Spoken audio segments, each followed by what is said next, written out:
تفتكروا يعني إن أنا في عزلتي مبسوط وأنا قاعد في أوضتي وحيد بتفرج على العالم المخزي وهو بيصور على الإنسان؟ عينيا كلها دموع وريحتي كلها دخان، وليل باهت بيقطع حتة من روحي.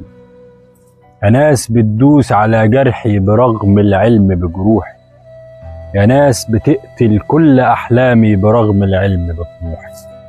يا أوجع شيء مصاحب نفسي، مراقب خطوتي وهمسي وعايش يومي في أمسي، مصاحب كوبايات البن. وقلبي ابن الحلال بيحن لناس قتلتني بإيديها وأنا اللي دفنتهم جوايا. أنا وحداني مش وحدي، أنا وحداني ماليش صاحب، ماليش حاجة أخاف منها ولا حاجة أخاف ليها، ولا أغنية غنيها يفوت الليل ما يظهرش منه نهار.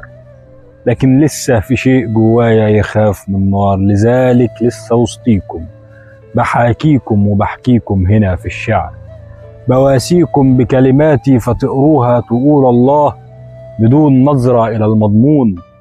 يعدي اليوم وبدخل في ليل غيره ودمعي مغرق الغرفة، بشوفكم كل ليل أشباح وأنا بشرب عزلتي قهوة في الشرفة، وصاحي في عز ما كل البشر نايمة، وببكي على علاقات ماهيش دايمة، وبراجع صوري وأنا معاهم وأقص الصورة لاجل أعود وحدي.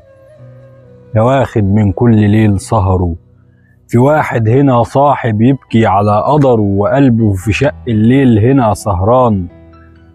يا مصاحب الجدران، أنا وحداني مش وحدي، أنا محتاج لسؤالكم تشاوروني تجادلوني تناقشوني، وفي الدنيا ألاقي مساحتي، ألاقي إن في ناس تحتي بتسندني. أنا دلوقتي متصاحب على كتابي وقهوتي ورواية وفيلم قديم ونور خافت، وليلتي لازلت بقضيها صباحي، بستند على أشياء ماهيش قادرة، ومصاحب كل الليالي الغدرة، وكأني مش عايش وسط البشر، كأني عايش وسط جبابرة.